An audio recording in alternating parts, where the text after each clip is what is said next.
Okay, so um, apparently my stream died. I don't know what that was about.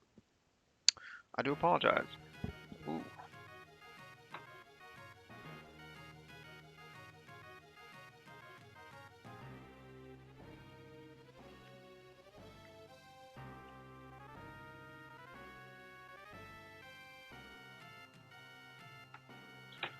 okay, where were we? I,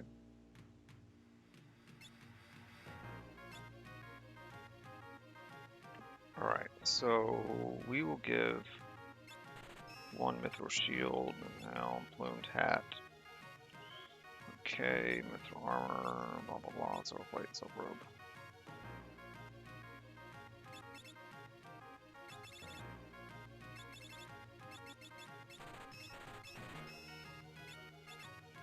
Well, that's not what I wanted, but okay. Held.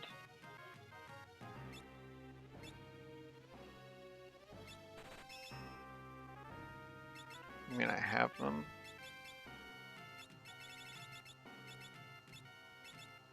That's nice though.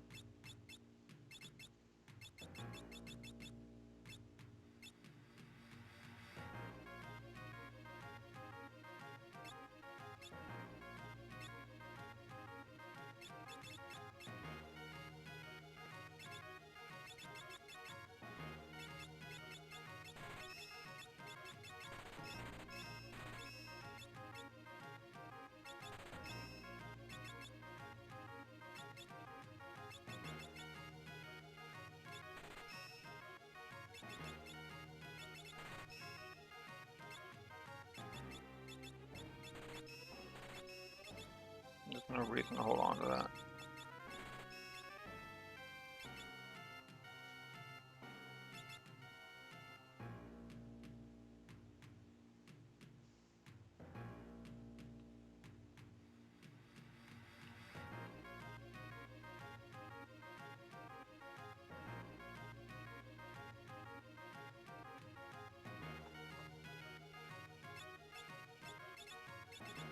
Hmm, what am I doing? Alright.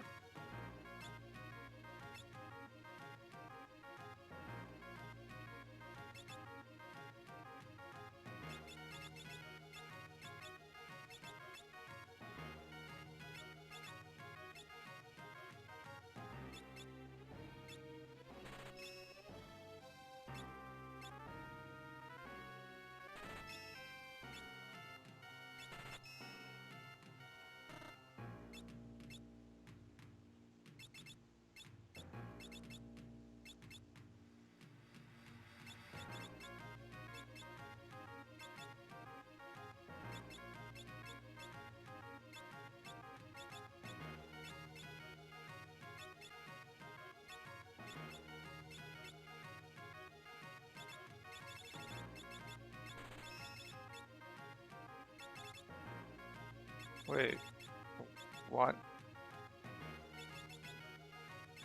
Why do I have another plumed hat? Oh, that's right. Because I bought an extra one.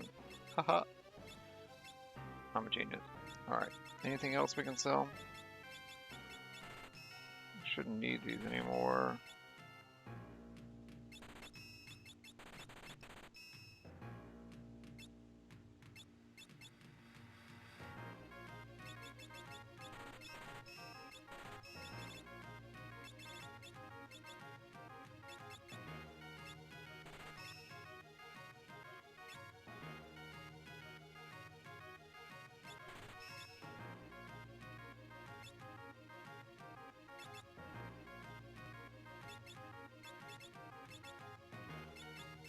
Stop it.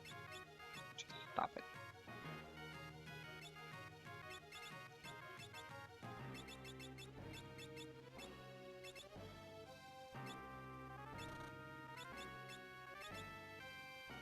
Let's roll up and down.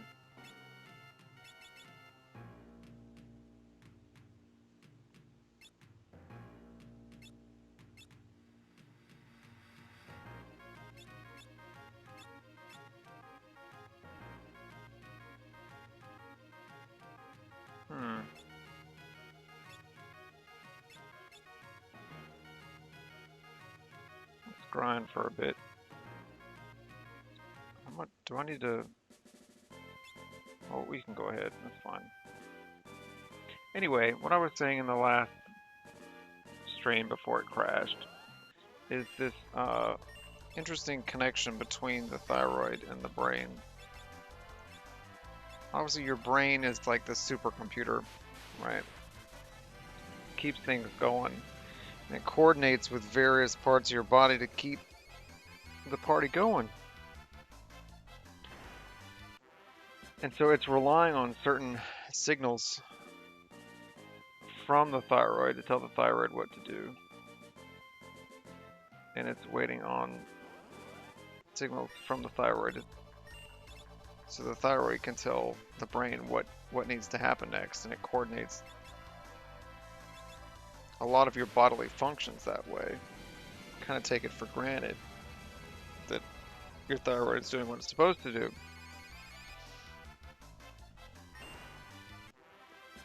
So when some people say they have a naturally high metabolism, what they really mean is that their thyroid numbers may, in some sense, tend towards the high end.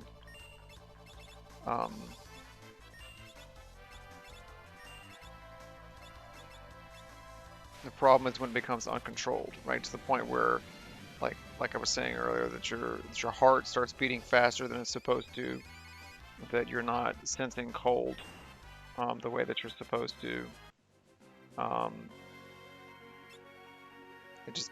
It becomes dangerous.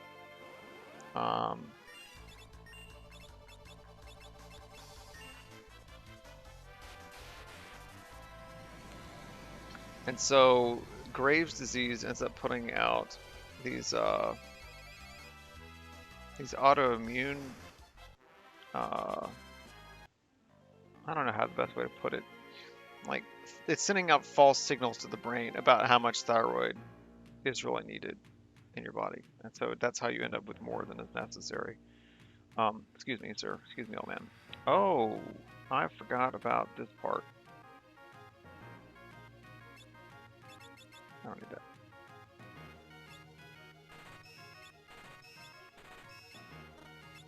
So much for spending money on weapons. Okay.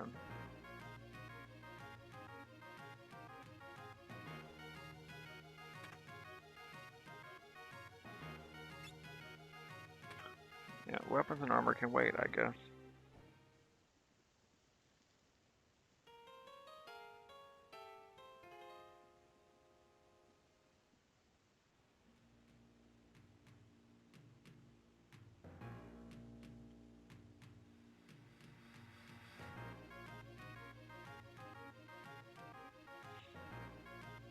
But ultimately, the manifestation of Graves' disease, right, is not just in the thyroid itself, and it's not just in, like, the weird pseudo-psychological issues that come along with it. It does some weird things, like the autoimmune cells that are generated as a result of this disease don't just affect your thyroid. They largely affect your eyes and things related to your eyes. The actor like Steve Buscemi, I don't think he actually has Graves' disease, but if he is normally regarded as a typically ugly person. I don't, not to be funny, but I mean he really is. And partially it's because his eyes appear to bulge out of his head. So he has rings under his eyes, and his eyes seem to kind of bulge out like you would expect from a fish or something. And he's usually a point of reference for people that don't know what Graves' disease can do to your eyes. Usually it affects both eyes. Sometimes it can affect one, right? So you could look at someone like a cartoon like Popeye, right? This idea that you have this otherwise aggressive cartoon character.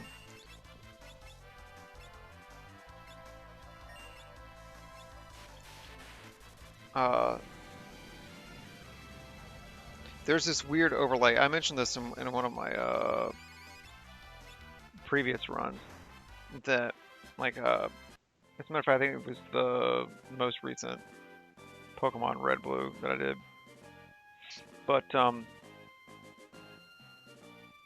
that we associate a certain form of craziness with people whose eyes pop out of their face, right? And we do this without thinking about it, right? But there's a weird stigma between people that have a tendency to look like their eyes are bulged out, to show a certain form of craziness or demonic possession.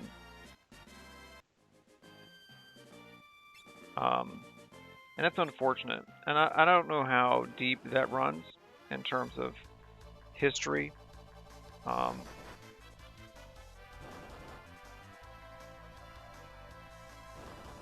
Because overall, I mean, Graves' disease is ultimately lethal because of the damage it can do to your heart.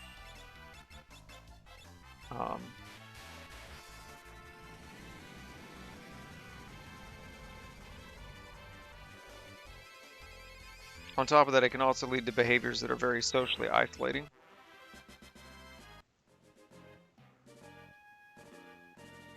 So, that's not what I want to do at all. So, one of the questions I would have is historically, you know, Graves' disease as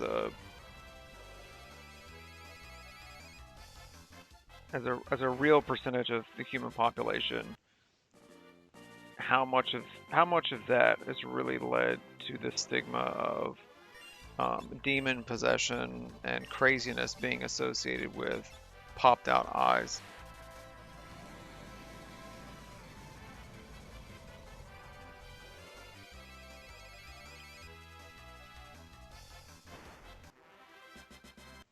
It's an unfortunate characterization. I mean, you could say the same thing too, I guess, when you look at Winnie the Pooh, which let's back up for a second if you didn't know this. So, The Adventures of Christopher Robin, right, was essentially written so that children would be able to relate at a certain level with mental illness that is exemplified in specific characters. So you look at Eeyore, right? Eeyore is a dumpy, sad, depressive individual. But if you have ever known someone that has low thyroid issues or Hashimoto's disease, chances are they were very depressive and they gained a lot of weight, and they really didn't know how to communicate what they were experiencing with other people other than, let's say, depression. You know, is there an overlap in how we characterize depressive types, such as like Eeyore, right? And people with low thyroid issues. A lot of time there is something of a stigma, right, where you anticipate that someone that tends towards mania is more in shape or is very thin, right? And then people that are otherwise depressed they tend to be overweight and sluggish, out of shape. But see, that's in both of those cases. If it's coming from the thyroid as opposed to an organic condition of the mind, it's not really their fault. Like when as a result of my body's overcorrection, right, to the thyroid medication I was taking the last time, my thyroid levels were too high, and so it brought my levels too low as a result. I remember trying to exercise and I could not gain any muscle mass at all, it seemed like. And no matter you know, how little I ate, I also seemed to be gaining more weight. So the exact opposite was going on. So there was a very brief period of my life for maybe about 3 to 6 months when I recovered from that overcorrection that I understood for a brief period of time anyway what it was like to have low thyroid and how hard that is. And so when someone says that their thyroid levels are low or that they have Hashimoto's disease and they cannot for their own, you know, for the sake of their own life to lose weight no matter what they do. They can't get out of bed no matter what they do, right? It sounds like someone being mopey and depressed, right? But it's really coming from the thyroid. That's the main culprit there. So there's this very curious connection. I think if I get this mithril armor, I'm going to regret it. I think one already exists in the fire ship, but why not? Let's see. Let's try the silver plate for her.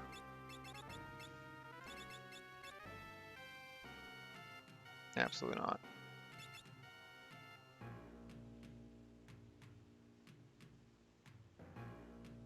Nope. Silver plate is not worth it.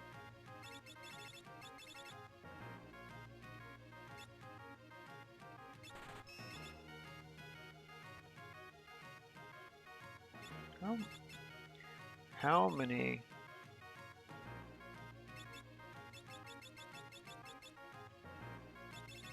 How many Phoenix Downs do I have?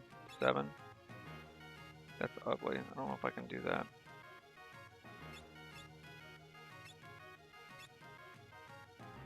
Okay.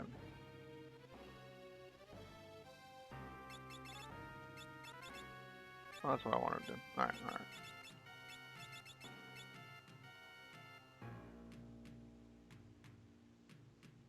Bruh.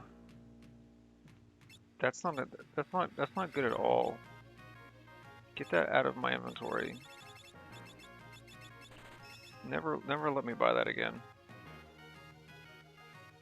Anyway, all that is to say there's a very curious connection between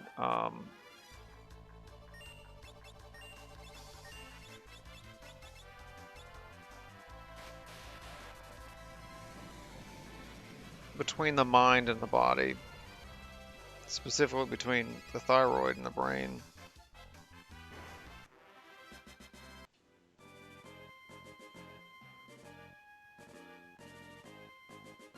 That if you hadn't considered it before, you might make some assumptions about how people operate. And sometimes it's just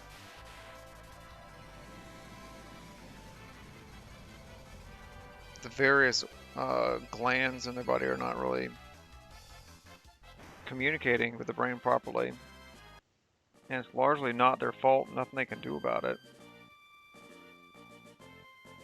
Or if they do have to do something about it, it's pretty extreme. Like when I was going through my initial treatment for Graves' disease, luckily it only had to last for a couple of months before my body had adjusted back to the way it was supposed to.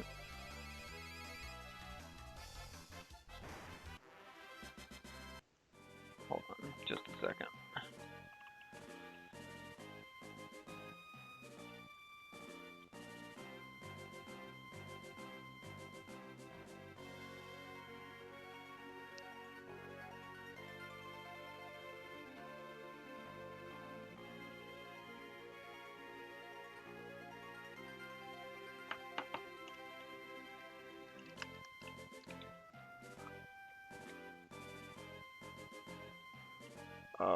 My assistant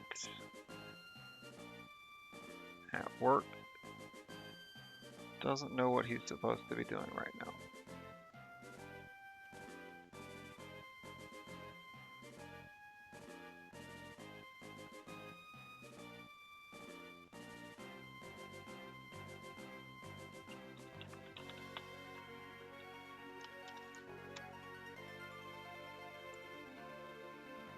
Okay. It's one of the cool things about working from home.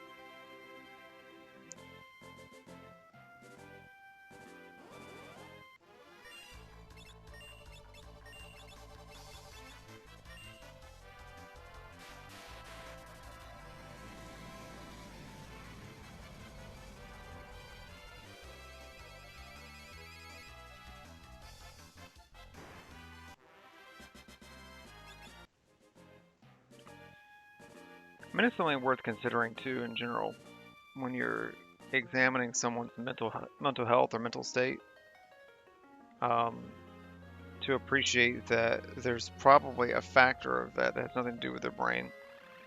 Um, there may have been some things that were, let's say, activated when they were a child or a youth or something like this.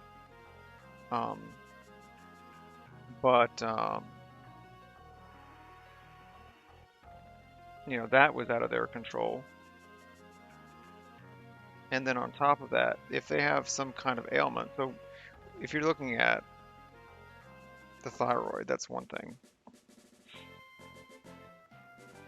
But the connection between your gut and your brain is also interesting, worth examining. I happen to have a friend who is both schizophrenic and suffers from Crohn's disease. Now, I mean, for those of you that at least have, let's say, intermediate, what's the word I'm looking for? Intermittent, there we go. Intermittent uh, diarrhea or constipation, but not necessarily something like um, something that rises to the level of calling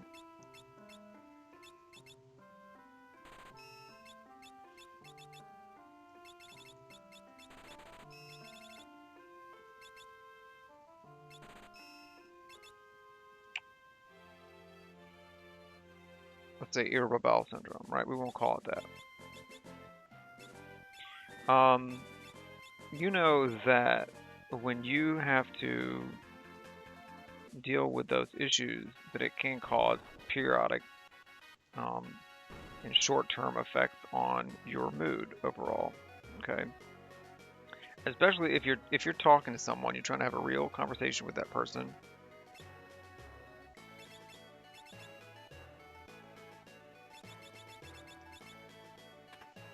and you're experiencing those symptoms, you may not be as attentive to that conversation as you feel is appropriate or necessary.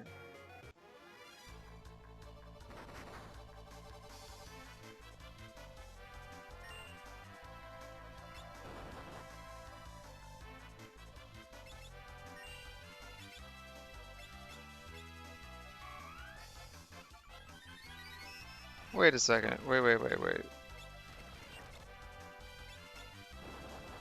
No, absolutely not. Absolutely not. Hold on.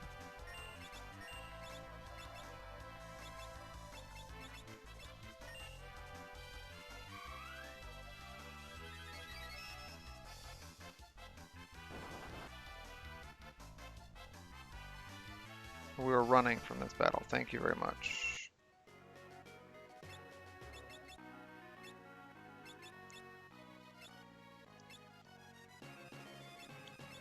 So at least at a certain level, you can relate if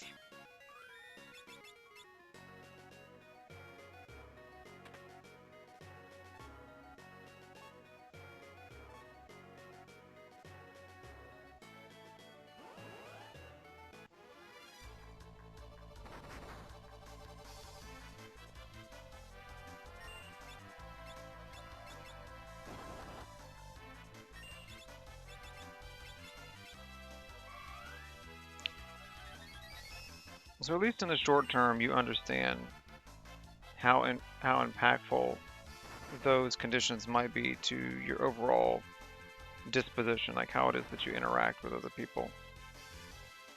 Can we just run, please? Thank you.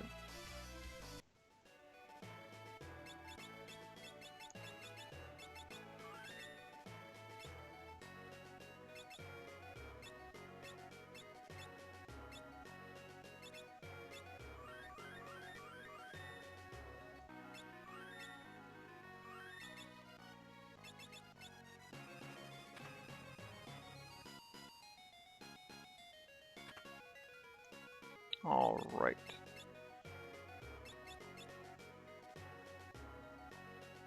Only one of the best items in the game early on.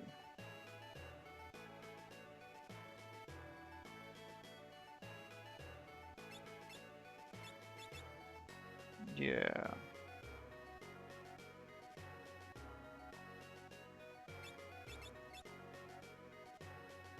That's the only reason we came back here was for this.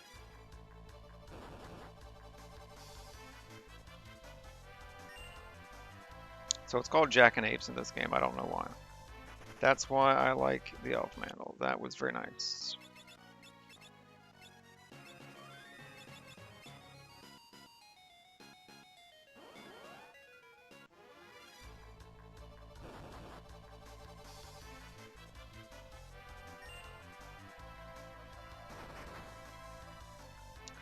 But in essence, if your gut is disturbed, there's a chance that your mind, a high chance that your mind is going to be disturbed. And if you have a condition that this is going to get ugly. Okay. Ooh.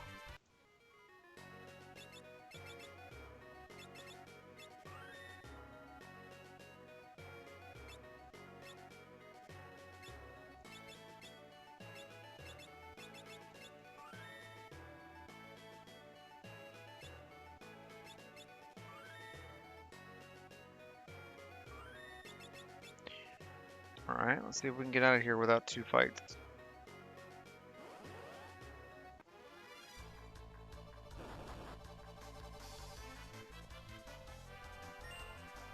But the other part of it is true too. So if you have a, let's say you have some kind of event in your life that's very stressful, it causes you anxiety, and for some people that can cause their gut to become very loose, or it can cause it to lock up, right?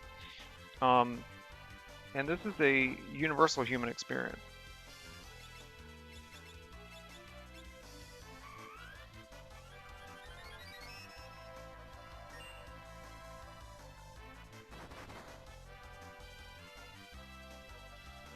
Are y'all not gonna run?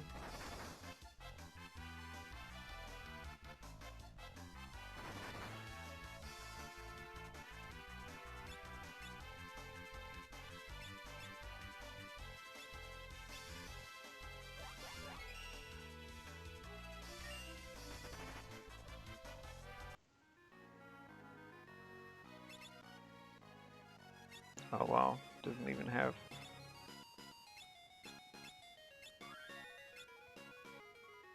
Cutting it close here. This is not good. Nice.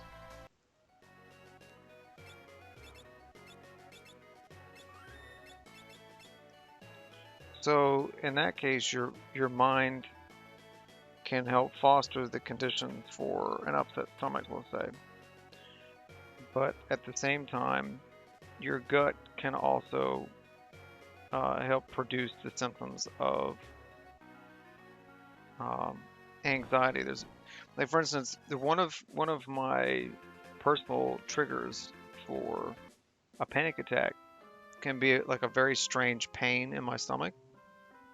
Um, I mean, as someone that's had irritable bowel syndrome for a long time, you would think that it's a mind over matter issue where I recognize like, oh, okay, well, there's just weird stuff happening downstairs. Let's just kind of ignore that and keep it moving. But there's an element of that I can't control. It's like it's in my nervous system, right? Where my body goes, excuse me, there's something weird going down here. I think it's time to freak out about it. And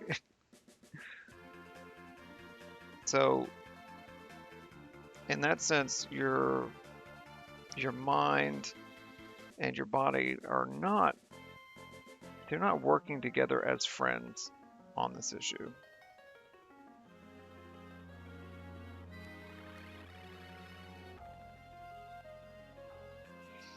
And so in a more complicated case, you have Crohn's, which is an autoimmune disorder of the gut. Um, so it ends up attacking itself under certain conditions. Sometimes it's because of something you've eaten, sometimes it's stress, right? Similar to Graves in that sense, but um, that by itself can cause a certain kind of mental instability, um, both living in fear of the condition as well as um, the condition itself You know, having to constantly watch what you eat, what you don't eat, having to track, like, okay, well, what did I eat last? What could possibly have caused this? Living in a sense of fear that if you eat the wrong thing or have the wrong experience, that, no.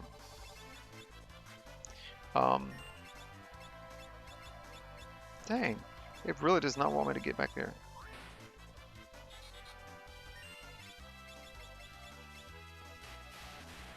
That it could really throw you off and even get you hospitalized. I mean, it's not like a minor issue, right? It'll really throw your life off.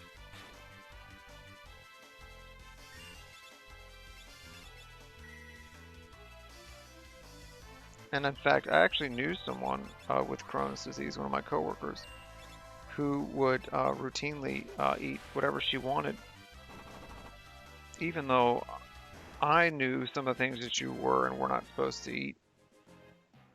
Um, she didn't care. Sometimes she was just like, look, I gotta live my life.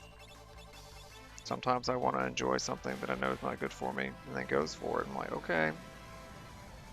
You know, that's the mentality that some people have with their illnesses. Um, Now, to my understanding, she didn't have any underlying mental health issues, but, and I only say this about my friend who had both Crohn's and schizophrenia because he's very public about it. Um, the challenge for him becomes that, you know, when he has a Crohn's flare, the likelihood of him having a flare-up of issues or concerns relating to um, his schizophrenia is much higher.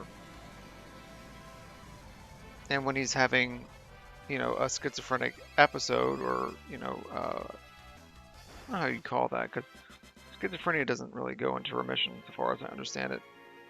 It's just well managed.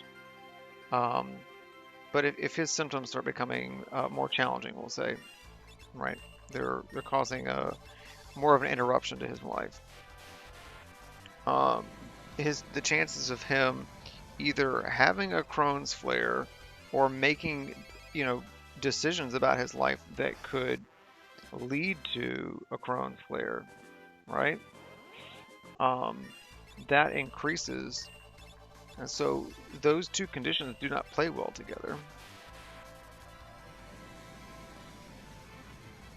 So there's often a mind-body connection that's not really explored when it comes to understanding and empathizing with people who have mental illness, who may also have a physical illness, or vice versa. Um, to the point it becomes a stigma where people don't really want to talk about the mental illness part of it because it overshadows the physical and vice versa.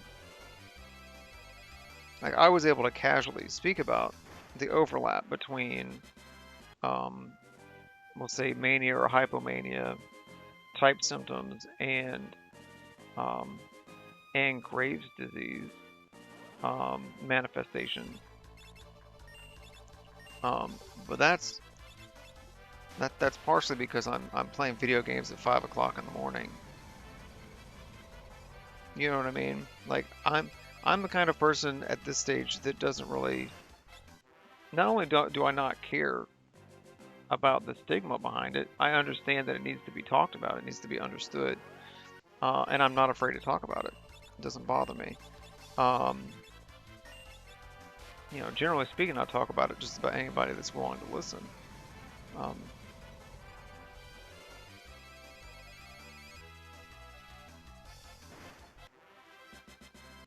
what's my NP like? Okay. How are we on levels?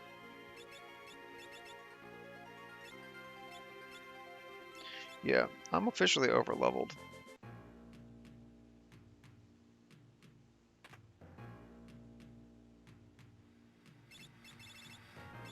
Very much so.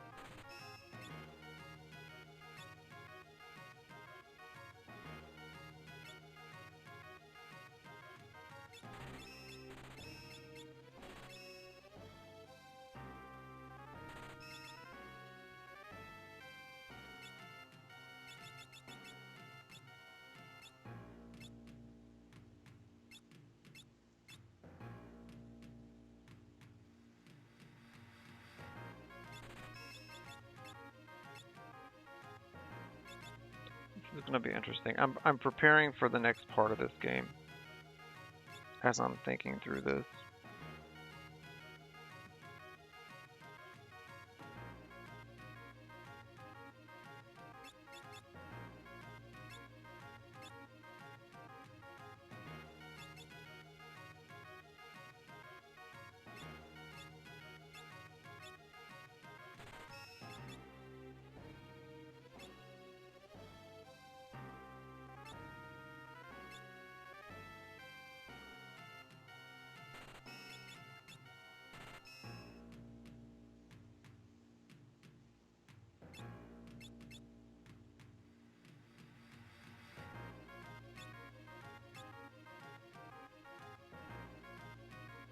The boss that we fight in the fire ship is weak to ice.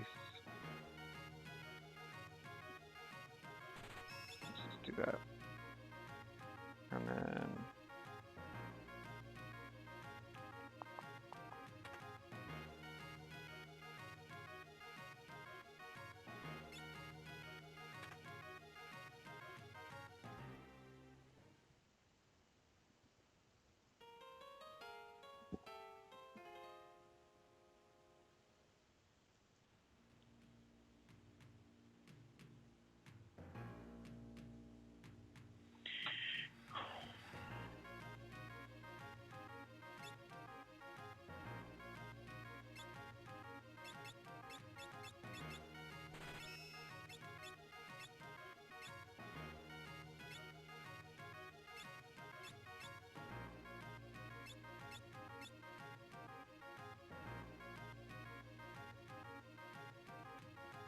just walk right through him. Y'all see that?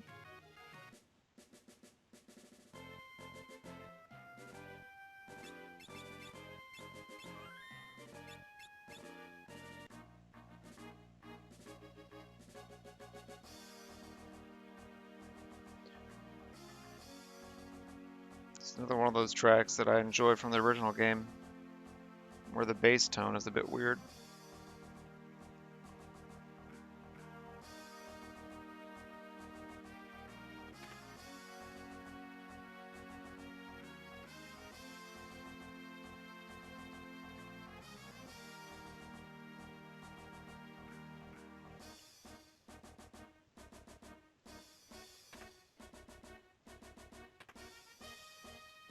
Yeah, I'm definitely gonna sell that.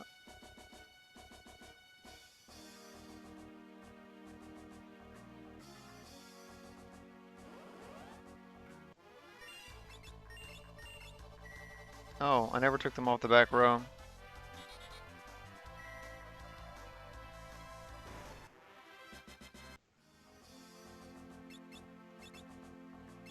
Or off the front row, I should say, excuse me.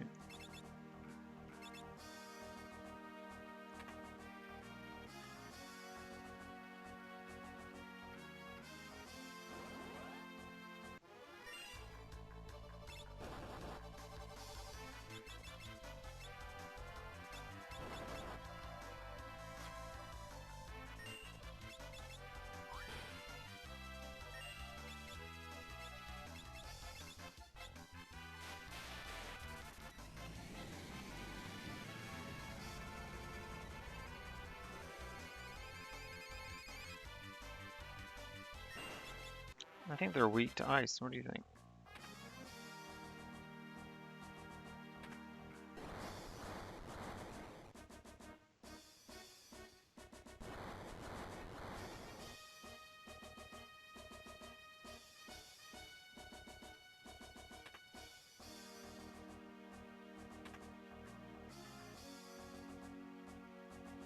I'll have to come back here later.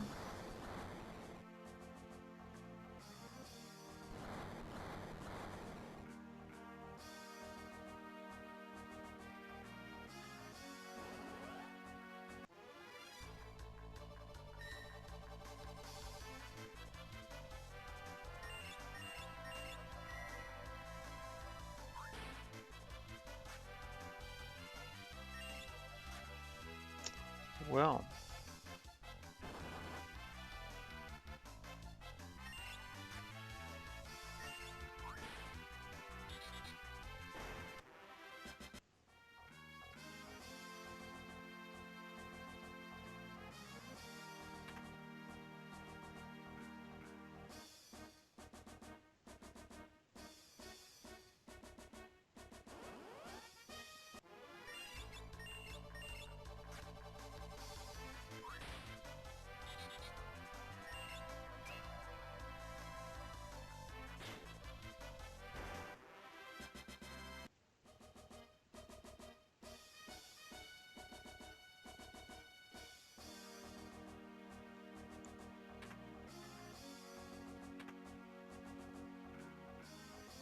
Lots of elixirs.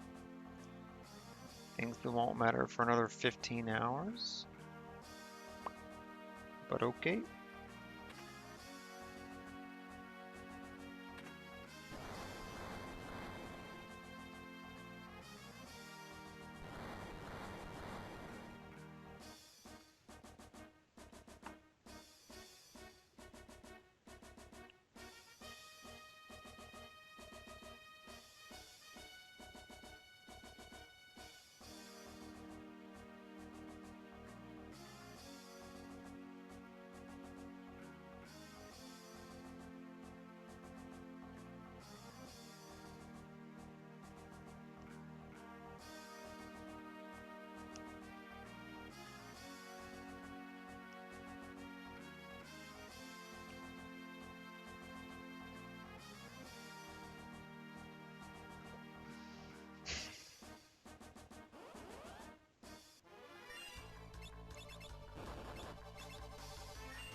Nice teamwork again.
Let me just go the wrong way then, huh?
Okay, well, get all the bras for me.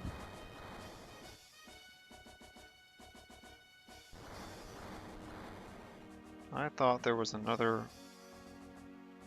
piece of treasure.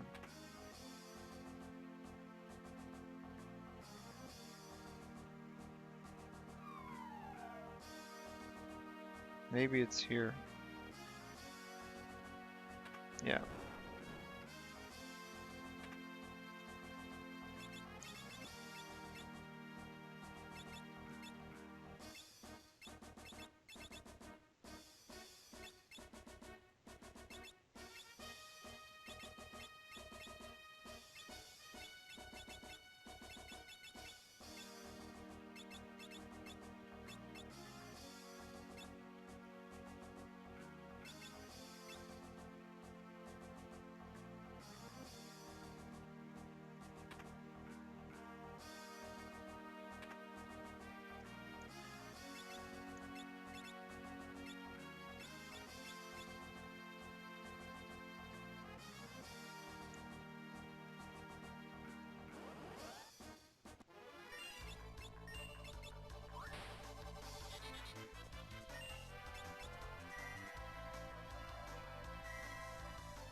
Ferris is still slightly behind everyone else.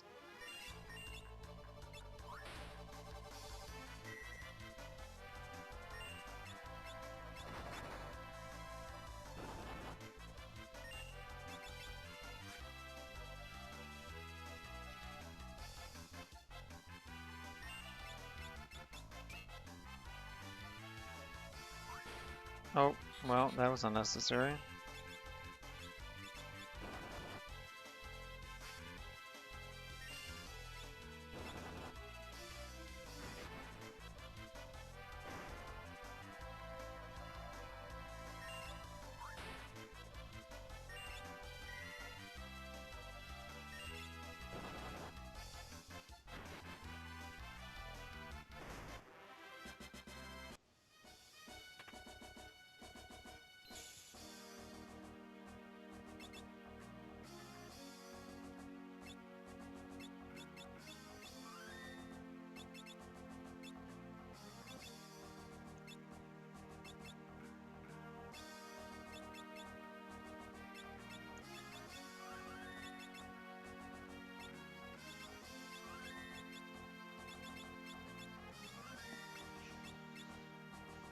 Do I remember?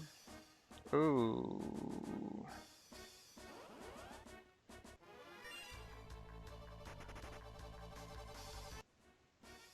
I forgot there was a whole other room here.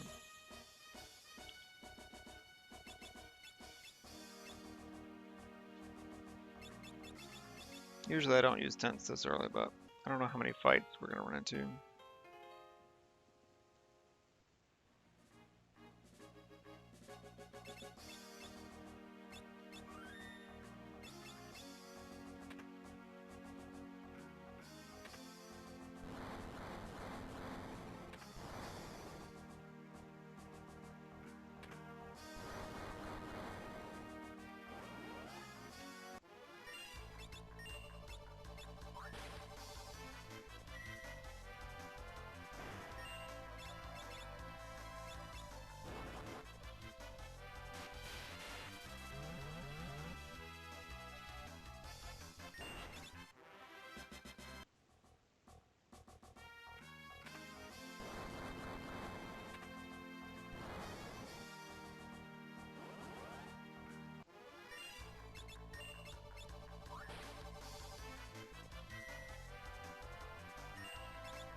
Is that 3 elixirs in here?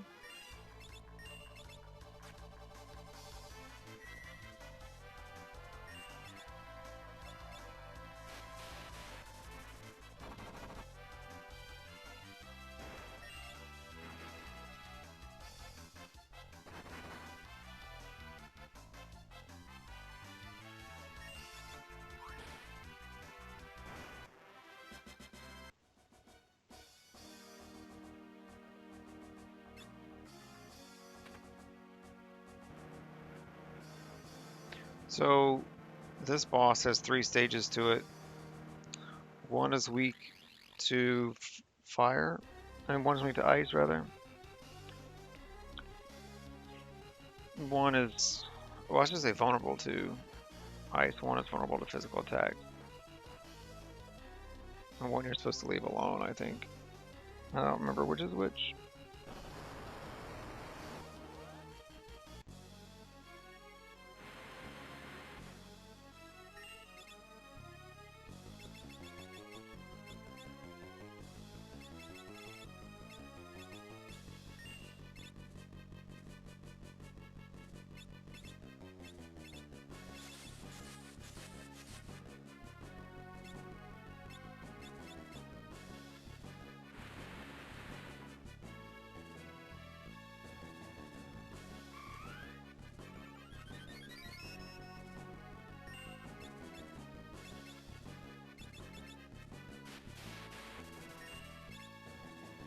Okay.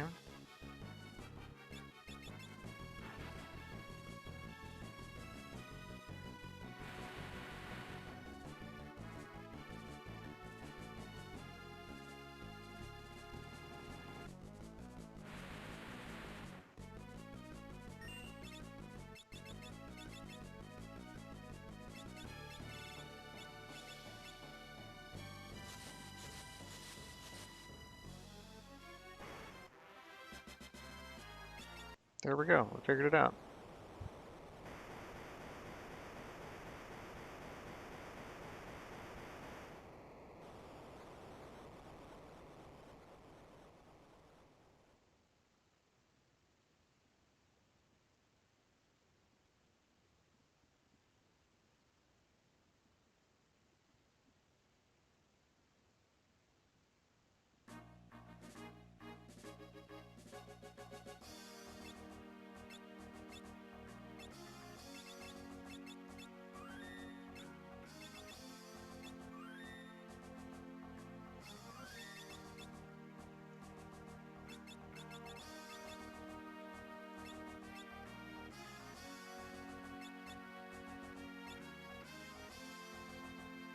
That was interesting. I didn't. It's probably the easiest fight I've had with that boss in a while.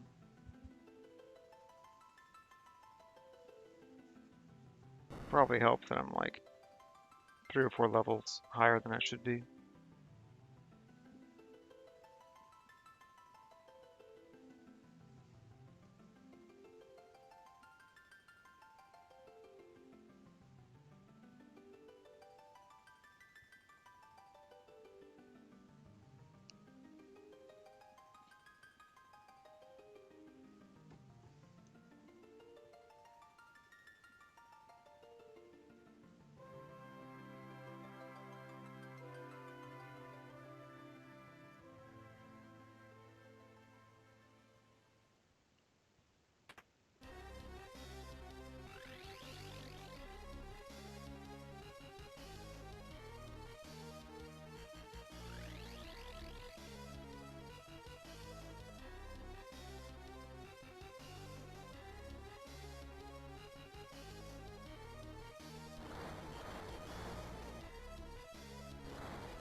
Alright, so this is where it gets fun.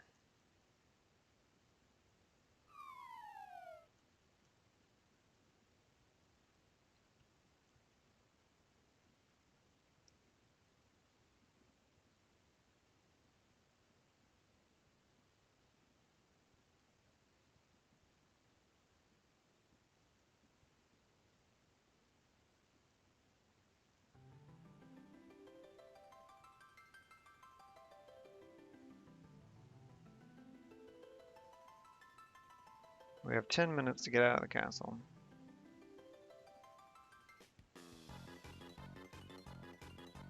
Nope, go back down. Go back down.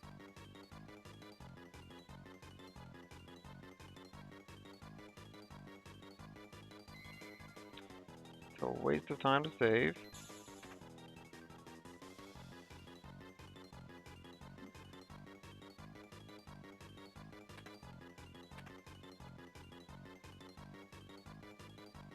Money grabs probably aren't that important, but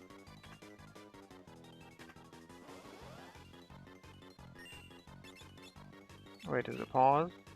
It pauses, excellent.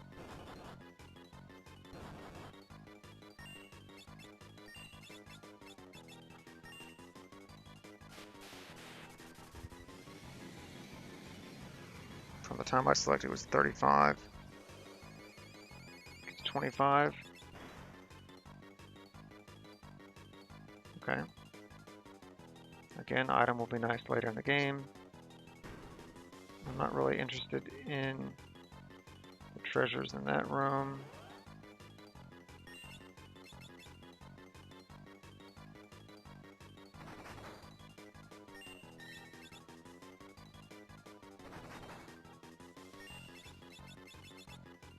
We're going to speed it up. Let's go.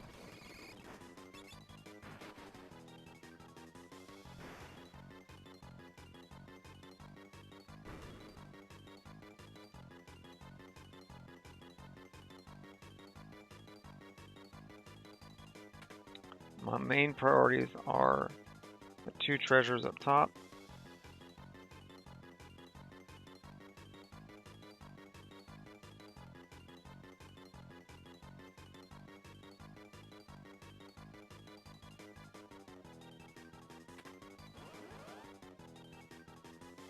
Ooh.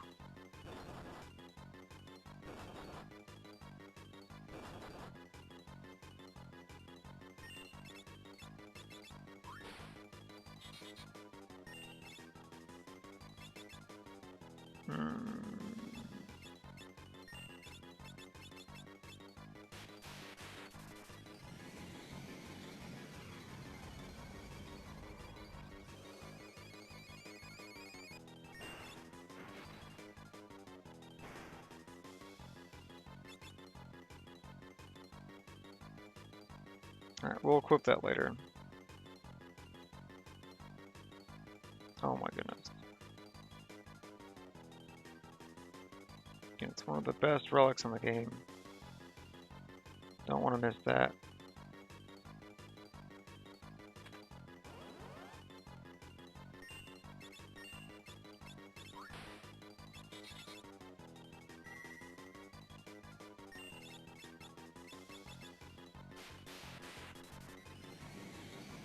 Speed it up.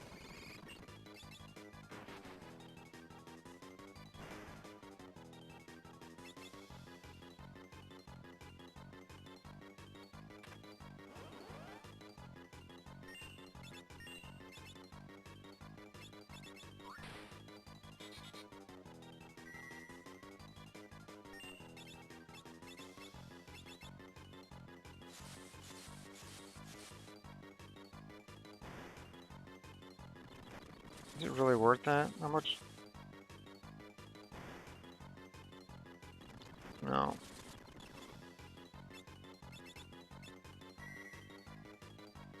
Yeah.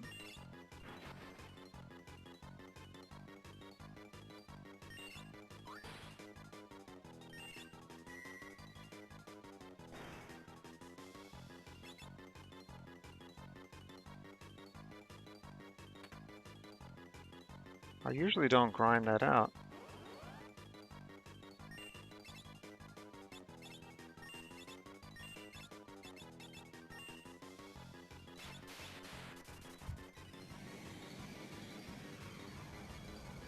I mean, stocking up on elixirs is cool, but it wasn't on my to-do list.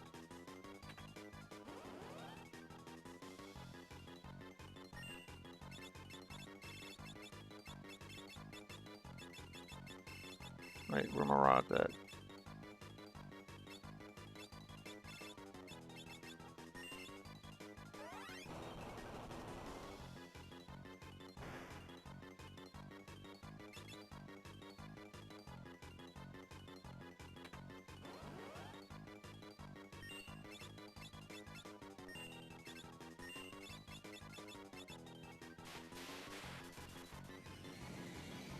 I do want to make sure we get the Esuna spell, which is the namesake of this run.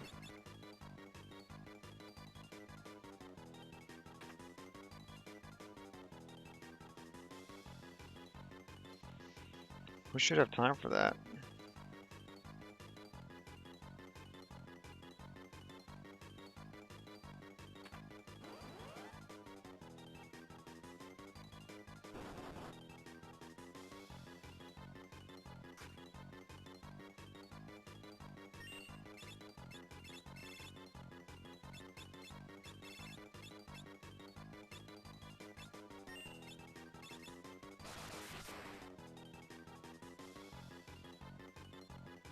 That did not do it. I'm offended.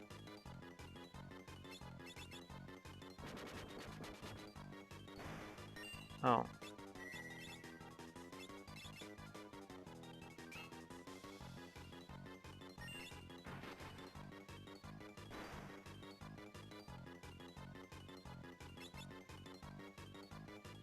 Okay. So, we get a nice dagger.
I think I really could have gotten all the treasure chests in retrospect.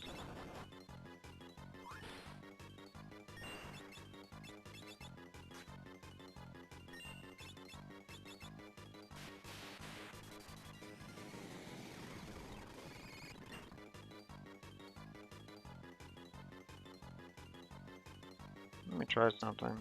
Let me see.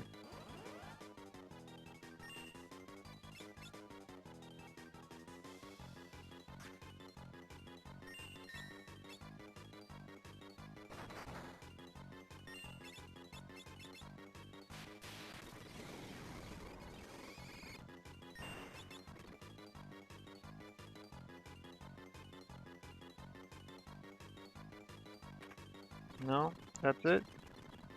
So, there are no other treasure chests. I managed to clean this place out in less than 5 minutes.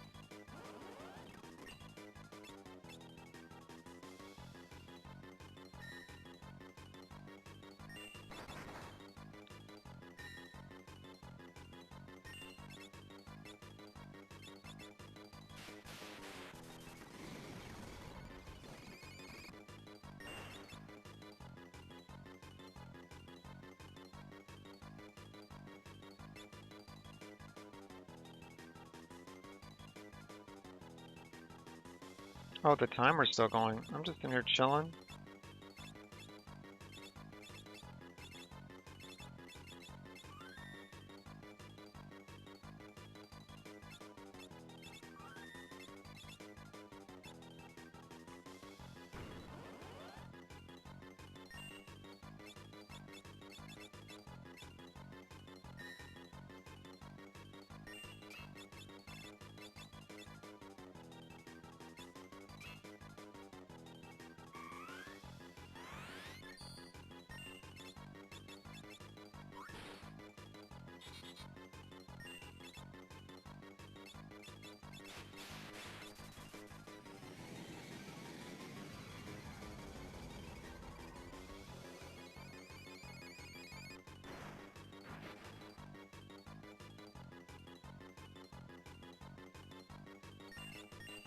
What in the world?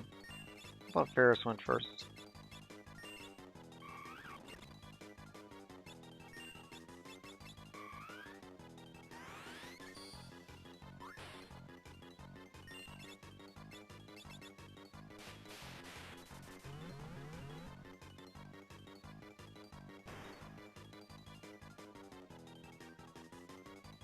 Oh, that wasn't the boss? Oh, that was the boss. I just defeated him so quickly that he didn't turn into Iron Fist. Oh, whoopsie daisy. It's a little too strong.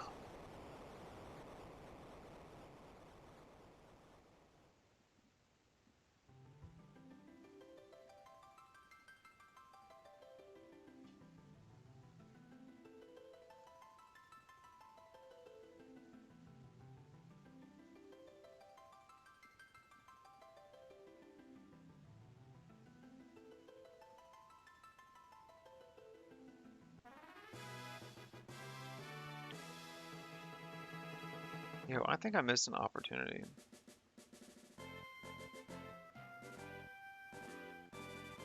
Like a major opportunity. Hold on. So now that we have...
So now we have our Geomancer.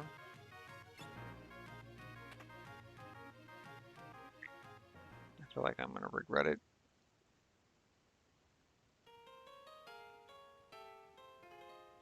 Should be interesting anyway.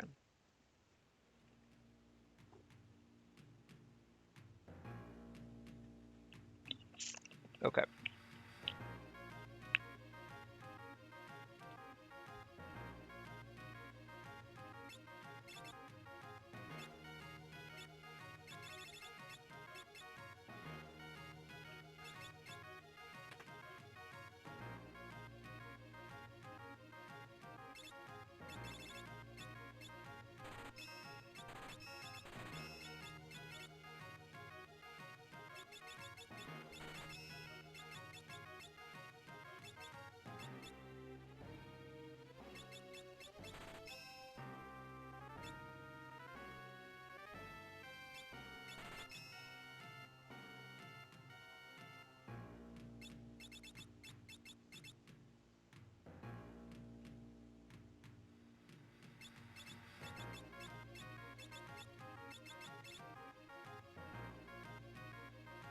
Oh, fires are gone. So, let me go get this It's free fire rod.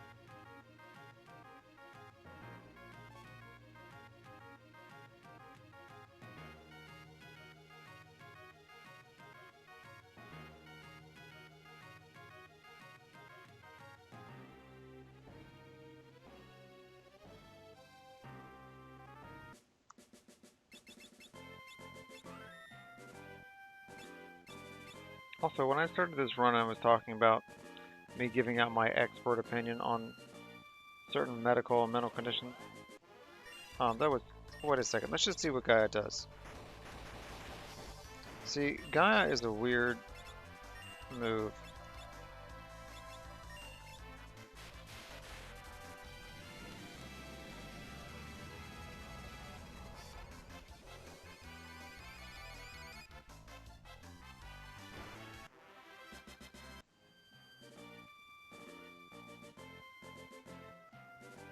I'm severely overleveled. Actually, no, let's do it again. Let's do it again. Let's just see what happens.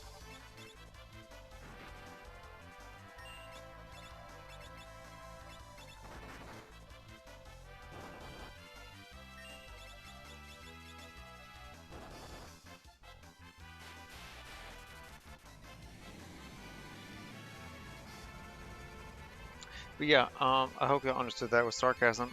I'm not a doctor. I'm not a medical professional. I just happen to spend a stupid amount of time studying certain conditions because either myself or people I know happen to have them. And it's good to know. It's good to know what people are going through. No, let's do it again. Gus again? I will figure these out eventually.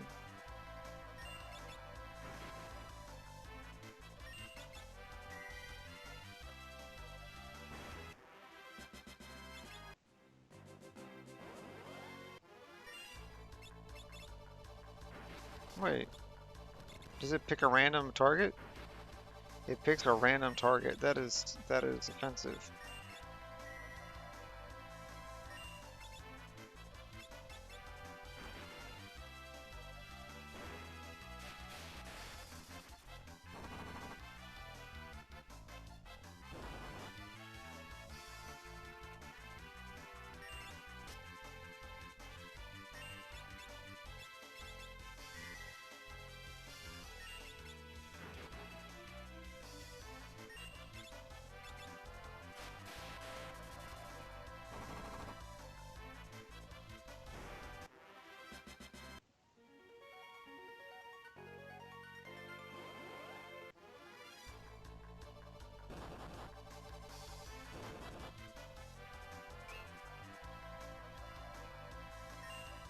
So that is the main gouge doing what it's supposed to do.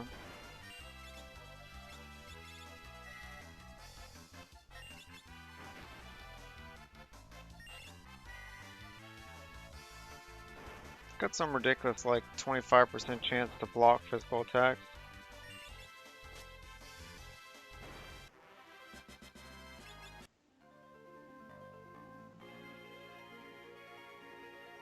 Geomancers are actually cool in that you can see the pitfalls before you step on them. At this point, I have most of them memorized, but there's some areas where why remember it?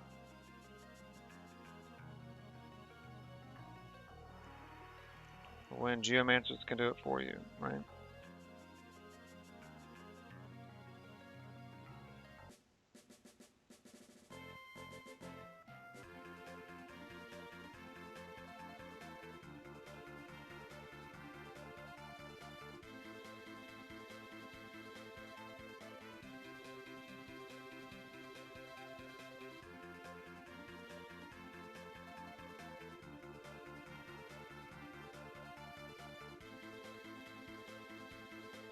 We could come back here later, but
I could have done this much earlier in the game, as it so happens. I just remembered it now, though.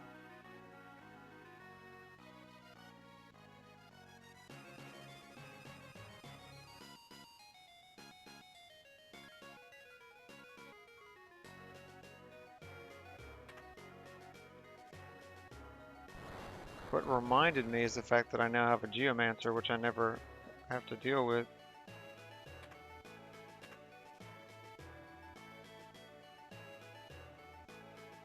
He just walked right through me, like I was nothing.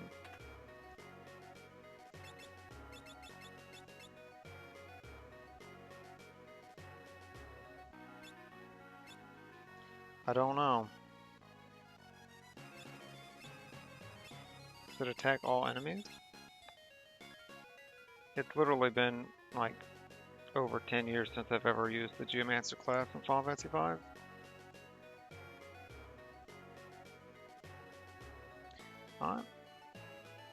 I'm confused.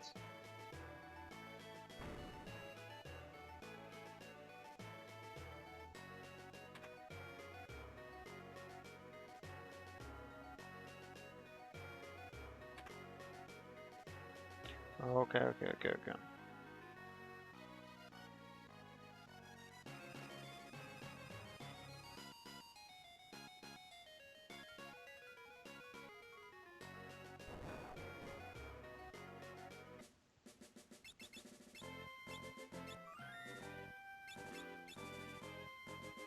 Let's test it out, shall we? Oh wait, just kidding.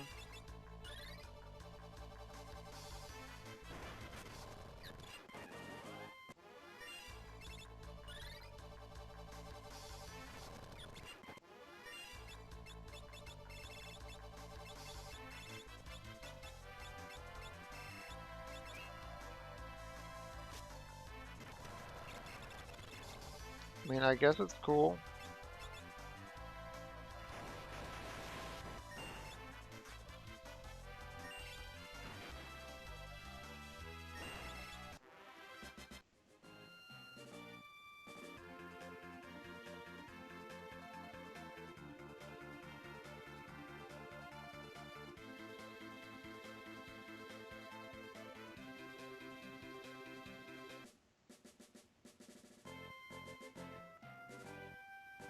This is a bit of a silly waste of time. I don't think any of the items that I could get from this are going to be worth having.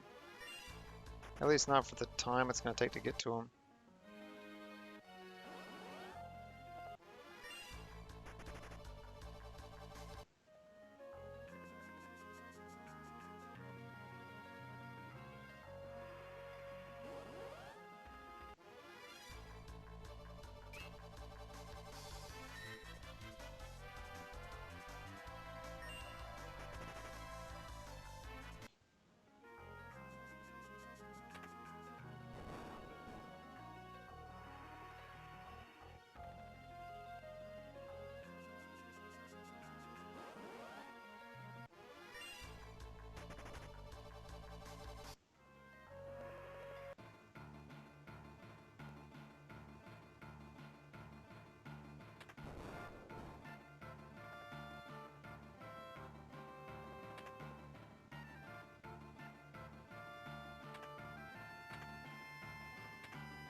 Yeah, not a whole lot good there, but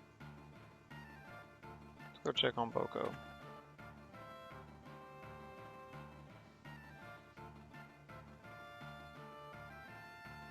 Again, with the old men jumping high up in the air. I had never noticed that the wall here in the background, it compresses. Starts off with big rocks and medium-sized rocks, and then smaller rocks at the bottom. That's the opposite of what you would expect. I wonder if it's some kind of it's meant to be an optical illusion to make you think that the room is smaller or taller than it really is. They do something like that similarly at Disney World.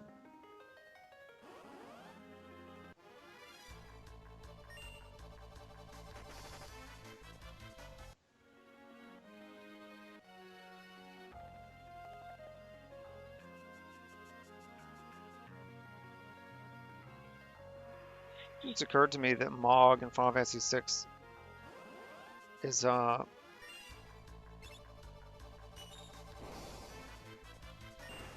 it's very similar to the Geomancer class here, except for it's controllable.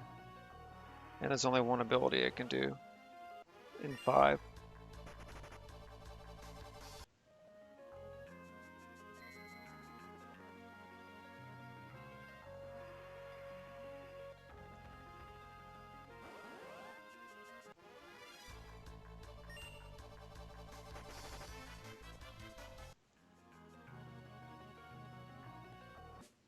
At least it has a nice HP boost.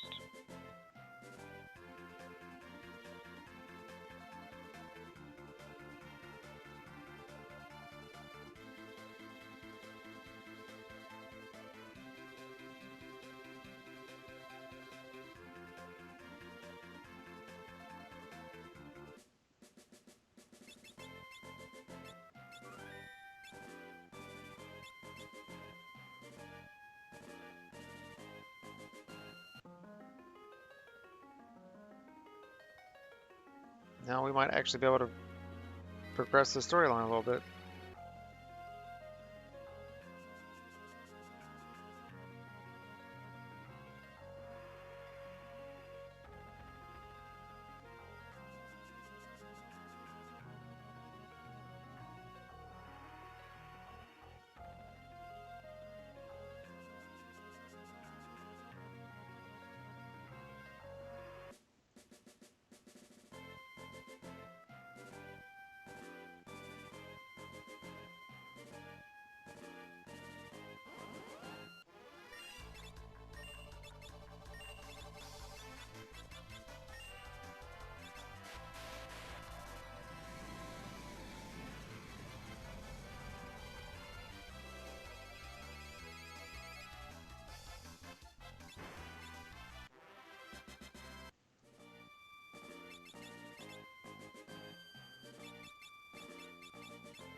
Let me check something real quick. One moment. One moment.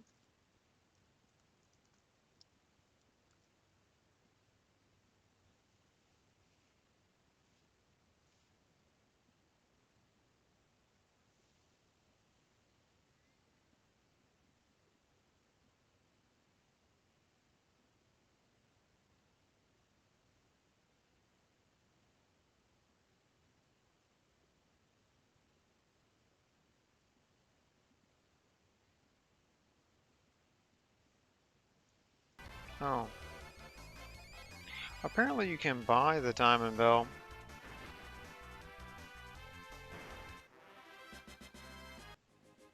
In Karnak.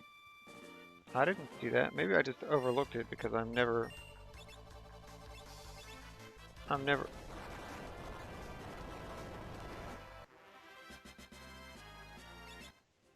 Okay, so now I'm gonna have to do more research. I thought it only did one move per area.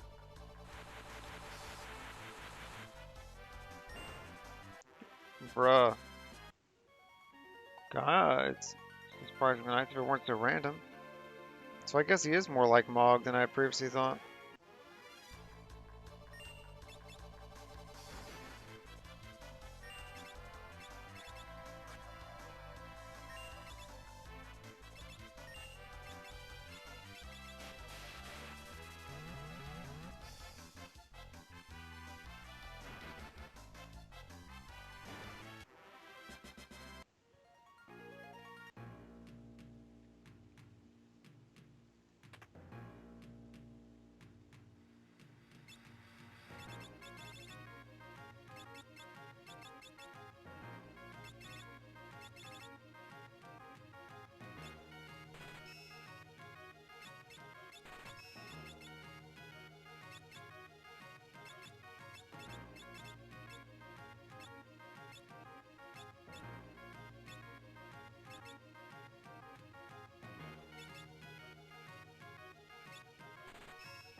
Wait, I was just there.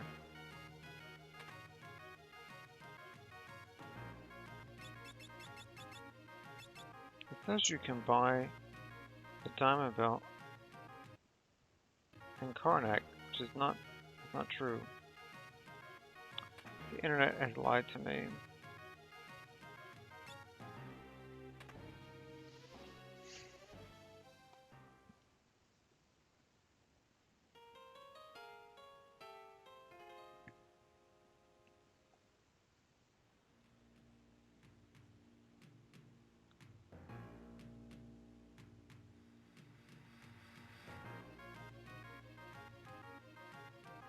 Alright, I'm gonna pause this for right now and I'll be right back.